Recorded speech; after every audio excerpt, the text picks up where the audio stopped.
एक प्रधानमंत्री है जो एक गाड़ी खरीदने के लिए बैंक से लोन लेता है।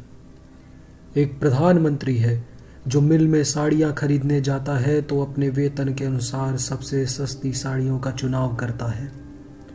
एक प्रधानमंत्री है जो सरकारी गाड़ी का निजी कार्य में उपयोग होने पर 14 किलोमीटर के पेट्रोल का दाम अपने वेतन से कटवाता है। यहाँ बात हो रही है स्वाभिमानी एवं सौम्य स्वभाव के धनी हरित क्रांति के जन्मदाता लाल बहादुर शास्त्री की। शास्त्री जी का जन्म 2 अक्टूबर सन 1904 को आज के मुगल सराय में मुंशी प्रसाद श्रीवास्तव जी के घर हुआ। सामान्य पृष्ठभूमि से आने वाले शास्त्री जी का जीवन काफ़ी कठिनाइयों से भरा रहा। महज 1.5 वर्ष की आयु में उनके पिताजी का देहावसान हो गया और उसके बाद वह अपनी माता के साथ अपने ननिहाल आ गए, जहां उन्होंने प्रारंभिक शिक्षा प्राप्त की। प्रारंभिक शिक्षा खत्म होने के बाद वह वाराणसी में काशी विद्यापीठ से सन 1925 में फिलॉसफी में ग्रेजुएशन किया। सन 1927 में ललिता देवी जी से विवाह हुआ। शास्त्री जी ने लाला लाजपत राय की बनाई हुई लोक सेवा मंडल में जुड़ गए और वहां अपना योगदान दिया, जिसके बाद वह सन 1928 में भारतीय राष्ट्रीय कांग्रेस से जुड़ गए। शास्त्री जी पर महात्मा गांधी के विचारों का बहुत प्रभाव था। वह पहले भी गांधी जी द्वारा चलाए गए असहयोग आंदोलन में भागीदारी दे चुके थे। स्वतंत्रता संग्राम में अपने योगदान को जारी रखते हुए गांधी जी द्वारा चलाए गए सत्याग्रह और दांडी मार्च में भी उन्होंने भाग लिया। सन 1942 में वो जेल से तुरंत छूटने के बाद इलाहाबाद आ गए और गांधी जी द्वारा चलाए गए भारत छोड़ो आंदोलन से जुड़ उत्तर भारत में आंदोलन को सुदृढ़ करते रहे। भारत की आज़ादी के तत्पश्चात उन्हें उत्तर प्रदेश राज्य के पुलिस और ट्रांसपोर्ट विभाग का मंत्री पद संभालने के लिए दिया गया और 13 मई सन 1952 को शास्त्री जी को केंद्रीय रेल मंत्री का पदभार दिया गया। शास्त्री जी के नैतिक मूल्यों का आभास तभी हो जाता है जब सन 1956 में आरियालुर में ट्रेन एक्सीडेंट के बाद शास्त्री जी ने उसका जिम्मेदार स्वयं को बताते हुए नेहरू जी के कैबिनेट से इस्तीफा दे दिया।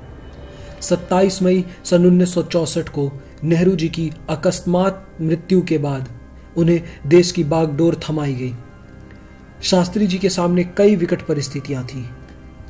भारत उस समय खाद्यान्न संकट से जूझ रहा था।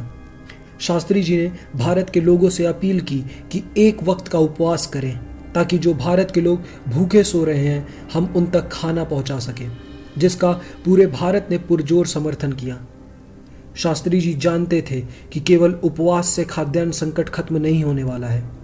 उन्होंने MS स्वामीनाथन और दिलबाग सिंह अटवल जैसे लोगों के साथ मिलकर भारत में हरित क्रांति की शुरुआत की, जिसके परिणाम आज भी हमें देखने को मिलते हैं। शास्त्री जी की मुश्किलें और तब बढ़ गईं जब पाकिस्तान ने कश्मीर में ऑपरेशन जिब्राल्टर लॉन्च कर दिया। शास्त्री जी के नेतृत्व में भारतीय सेना ने डट कर मुकाबला किया और पाकिस्तानी सेनाओं को पीछे धकेलने में कामयाब रही। अब पाकिस्तान ने सेवियर एयरक्राफ्ट से श्रीनगर पर बॉम्बिंग शुरू की।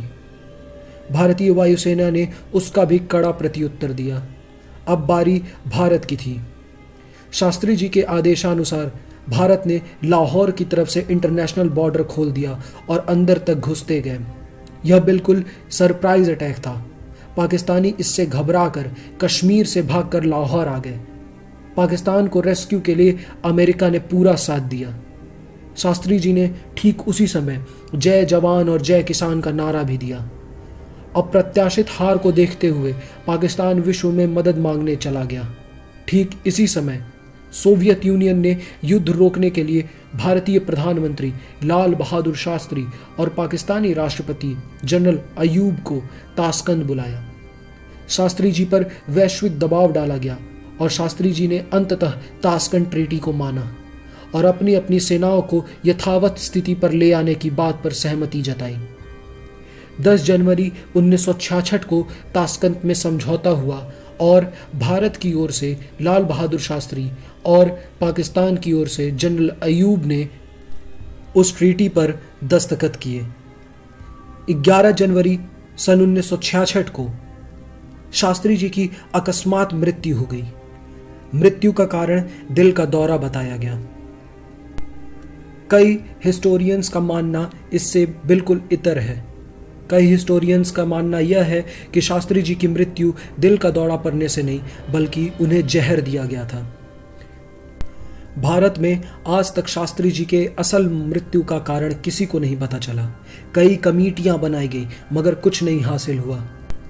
और एक प्रधानमंत्री जिसने राष्ट्र निर्माण में अपना सब कुछ न्यौछावर कर दिया, उस प्रधानमंत्री को गुमनामी की अंधेरे में ढकेल दिया गया।